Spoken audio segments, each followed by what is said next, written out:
It is one of the most beautiful tourist destinations here in the northern part of Cebu is Daan Bantayan.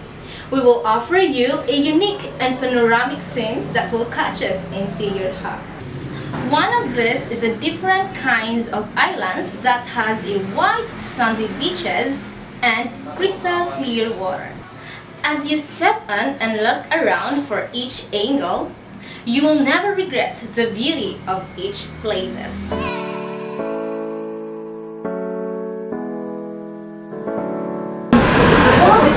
The municipality of Daan Bantayan is part of Cebu Province, located on the northern tip of the island. The municipality is ranked as first municipal income class of the Visayan Province.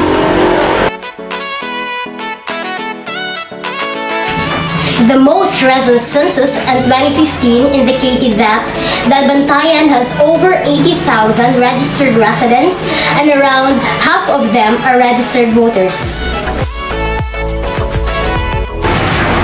In Cebuano language, daan could be old or road in English language.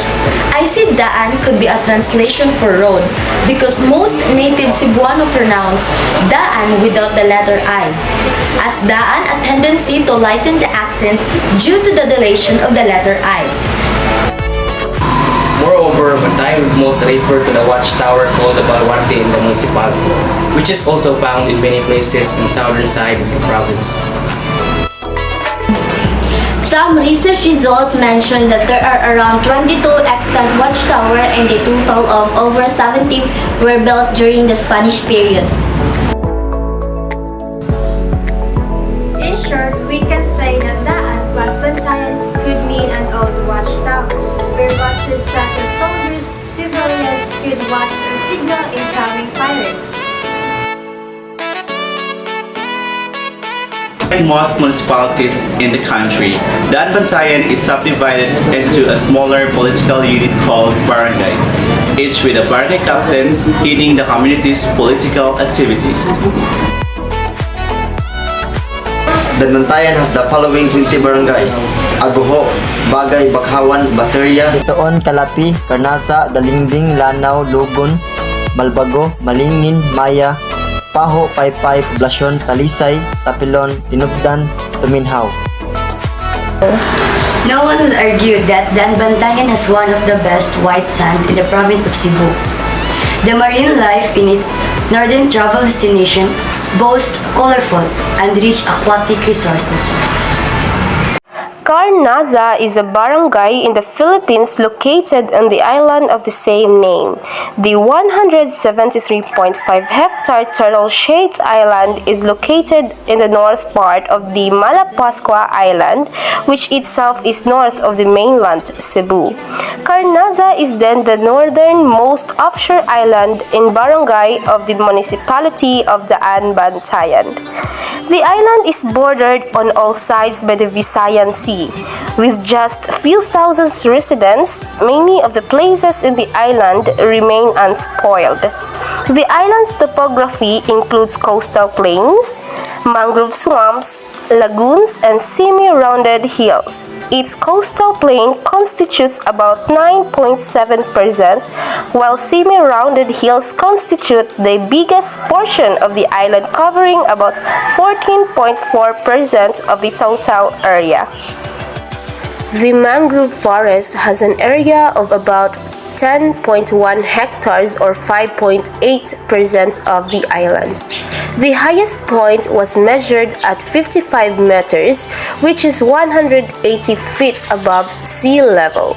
Within the small island are the sitios of Canduneso, Carnaza, Daan Barrio, Linao, Liog-Liog, and Pantao.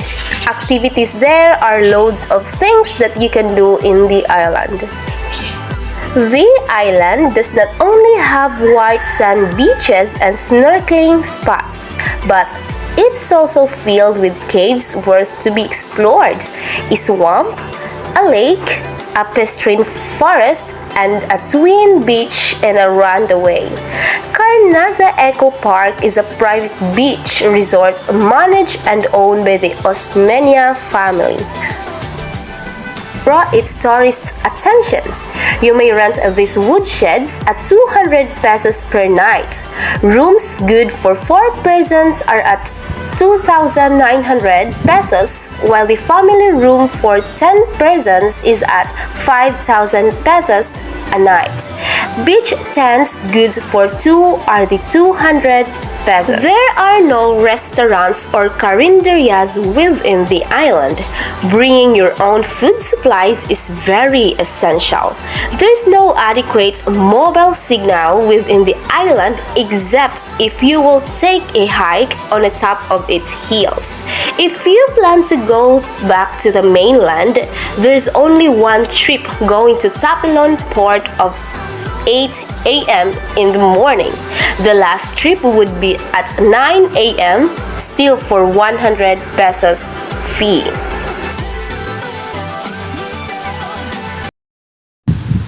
Gatu Island.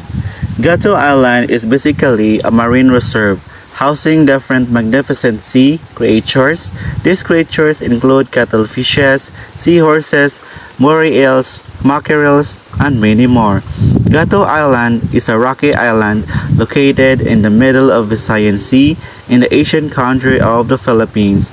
It rises from the sea in the general area between Malapascua Island and the more northern Carnaza Island, all of which are part of the municipality of Daan Bantayan in the province of Cebu. It also a famous sea snake sanctuary, and more than that, the island proudly boasts its heavenly underwater rock formations and corals. Malapascua Island can be found at the north tip of Cebu Island. To get there from Cebu City, you need more or less 3 hours. Travel time mostly depends on the traffic situation in Cebu City. The island's name Malapascua is derived from two Spanish words, mal and pascua, which translated in English means bad and festivity. According to the history books, the Spaniards named the islands that way after getting stranded on the island during Christmas because of a strong storm. Over the years, with tourism on the rise, Malapascua has developed into a special bonding of local islanders, foreign islanders, and local and foreign visitors.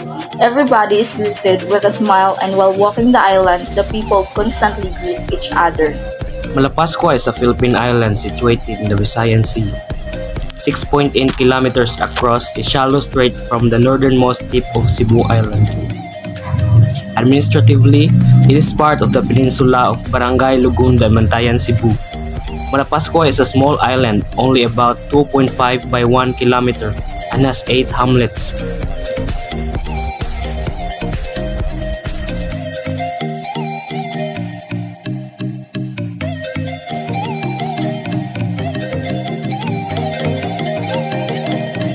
Explore Cebu's Malapascua Island, known for being a diving destination where you can swim.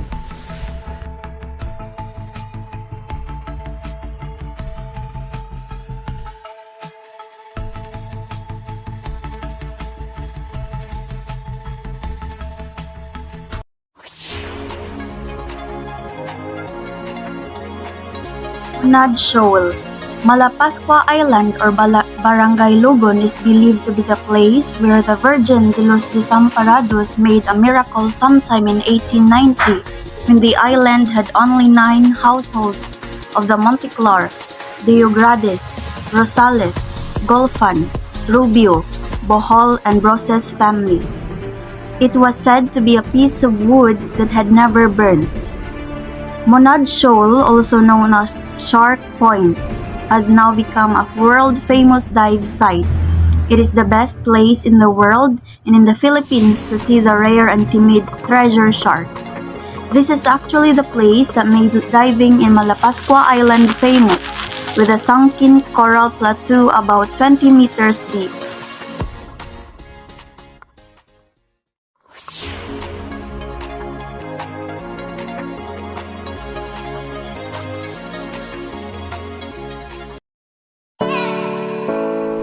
Thank you, and we are looking forward to seeing you here in Daan Bantayan.